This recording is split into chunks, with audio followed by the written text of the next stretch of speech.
I'm thirsty, George. So am I. Let's have a herbal tea together. Sounds good, George. Which one would you like me to prepare for us? Here are my top 5 herbal teas with extraordinary benefits. Benefits that you weren't even aware of. Benefits that the public clearly aren't aware of, because if they were, they would be drinking these teas every single day. Every day, George? Really? Every single day. Mark my words. We're going to get into it and talk about the benefits of my top 5 herbal teas with their extraordinary properties. But before we talk about those teas, let's take a moment to appreciate what a blessing it is to be alive today.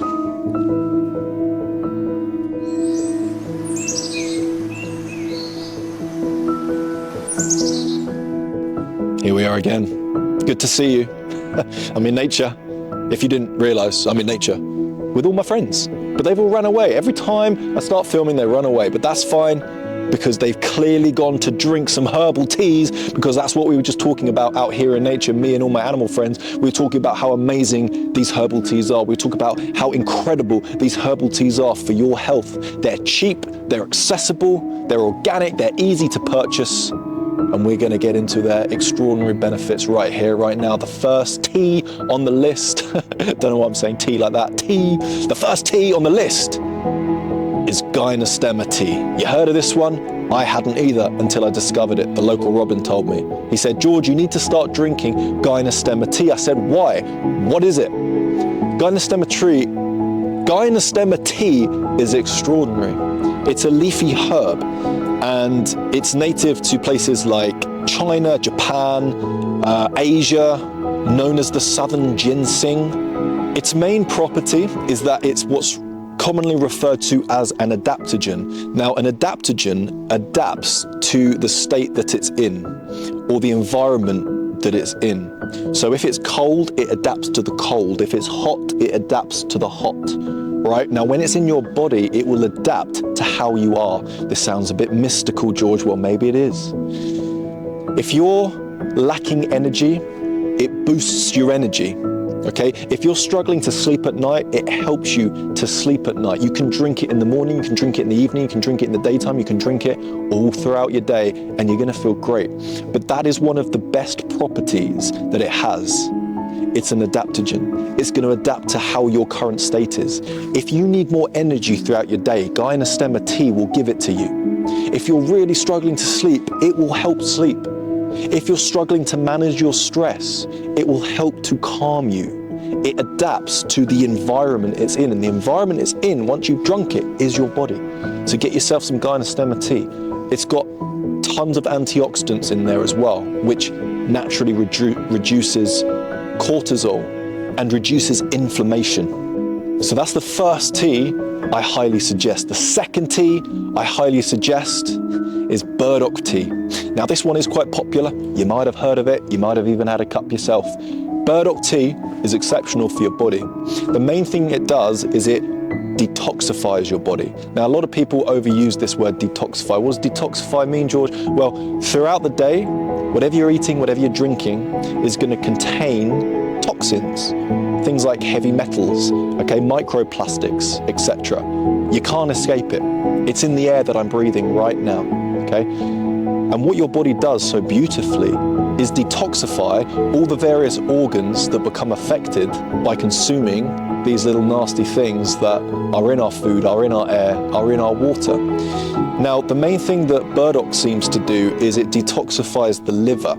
It seems to have a very strong relationship with the liver once you consume it. Now, remember, your liver is what's responsible for doing the most amount of detoxing in your body. So everything that you eat and drink is processed, okay? But your liver is what is going to actually take all that horrible stuff out, okay? So your liver is the biggest detoxification organ in your body. And what burdock tea does is it helps the liver to detox. Because if you're eating a lot of bad stuff, then you're going to have a lot of bad stuff in your liver, and your liver can only do so much, and sometimes it needs a helping hand, and that helping hand is burdock tea. It's also really good at detoxifying your blood. Therefore, you think clearer and have better cognitive function when you consume burdock tea. It contains prebiotics which support your gut health too. It's also really good for your skin. Okay, it'll keep your skin clear, very good at cleaning up things like acne, rashes, things of that nature, eczema, good for skin problems. So burdock root tea is very, very good for you. It's very good for inhibiting cancer cell growth by reducing oxidative stress. Something I forgot to mention with Gystemma tea actually. Gystemma tea is used in Asia as an anti-cancer medicine. So Gystemma and burdock, you can absolutely combine the two and create a power herbal tea. What else, George? I'm enjoying this. Well, I'm glad you are. So aside from burdock tea being so wonderful, we've got to talk about dandelions. We've got to talk about the dandelions, not just the roots, but the leaves and the flowers. The root is similar to burdock tea, meaning it's very good for your liver, but the leaves are exceptionally rich in vitamins A, C, and K, and it also contains minerals. You've got calcium and potassium, which is good for your bones and your heart health. And then the flowers contain antioxidants that reduce inflammation and support your skin health again. Now, I like to drink all of the flower. So I like the roots, I like the leaves, and I also like the actual flower on top. But what's beautiful about dandelions is that they grow in your garden. Okay, you can find these in your garden, you can find them in local parks, you can find them out in nature, so you can forage these yourself. Now, I often leave the roots and I buy the roots online, because when I see a flower, I like to leave the root, because the root is the life force of the plant. I leave that be so that next year I can come back and pick more. So I'm very big on the leaves and I'm very, very big on the flowers. If you do consume the root and you're struggling with insomnia or struggling with anything to do with your sleep, it's really good at helping with general relaxation. So if you're quite stressed, then the root is very good for you. If you're struggling to sleep, the root is very good for you. So don't avoid the root, but if you are foraging, I typically tend to avoid it, but I'll certainly consume the leaves and the flower. And the stem as well, the stem's good. Now, one of my favorite herbal teas to have in the morning is ginger and lemon. So I literally just cut up some ginger, cut up some lemon, and I will make it into a beautiful tea. I typically don't drink my tea in just a cup. I'll make a good liter of it, and I might drink it throughout the day, or I might drink it all straight away. But ginger and lemon is very, very good for you. It's good as well if you like a bit of a fiery kick in the morning. It's good for your senses, it really wakes you up. It's good for clearing your nasal cavity once you've woken up. And the reason I like to combine the two is because ginger has neuroprotective properties, and there's some studies that suggest that the inflammation that's reduced due to these neuroprotective properties is really good for cognitive function, but can also reduce the risk of dementia. And then lemon obviously tastes great, but it's very high in vitamin C. And vitamin C is something you hear about all the time. Oh, vitamin C is in everything. It's not. It can be quite hard to get a lot of vitamin C into your daily life, especially if you're not a big fruit fan. But what's so great about vitamin C is that it strengthens your blood vessels, and this puts you at a much lower risk of heart disease. So this is a fantastic tea to have in the morning, a fantastic combination. Lemon and ginger, tastes amazing, but comes with a whole host of properties. Now let's talk about another tea. Let's talk about Sasparilla root.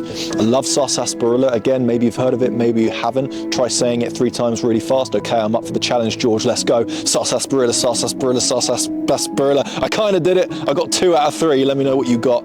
Sasparilla root, let's talk about it. What are the properties, George? Teach me, talk to me, tell me what you know. All right, so what is it? It's a root. It is a root that is found in South America, full of antioxidants, very good at detoxification with regards to your skin. But one of my favorite things about Sasparilla is that it's exceptional for your joint health. So if you're struggling with your joints, if you're struggling with arthritis, drink lots and lots of Sasparilla. George, I don't suffer from arthritis. I'm 20.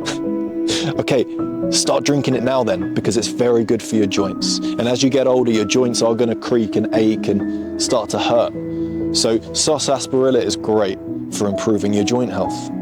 So there it is. There you have it. My 5 top teas. Oh, George, can't you give us a bonus tea? All right. turmeric and neem. Turmeric powder, neem powder, mix them together, delicious, exceptionally good for you. Pretty much covers all the other properties that I mentioned. Very anti-cancer, anti-dementia, keeps you looking young, great for your skin, detoxifies the blood, detoxifies the liver, very good for your energy. Also an adaptogen, okay? Neem leaf in particular is very good at adapting.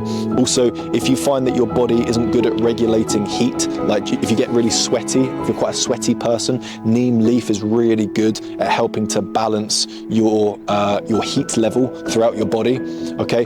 And what you can do as well is you can take neem leaf powder, turmeric powder, and just put a little bit of water and mix them together, make a paste. And if you rub that paste over your skin, you're gonna look 15 years younger, happy days. Now, I don't boil my teas, okay? This is a last little tip for you. I don't actually boil them, because when you boil them, you kill a lot of the properties. Not all of them, they can withstand a lot of heat, but some of them. So what I like to do is I like to only simmer my tea. So what I do is I cut up all the ingredients, I get all the ingredients together, I put them in lukewarm water, and then I put that water on the stove and I heat it until I see little bubbles forming at the bottom of the pan.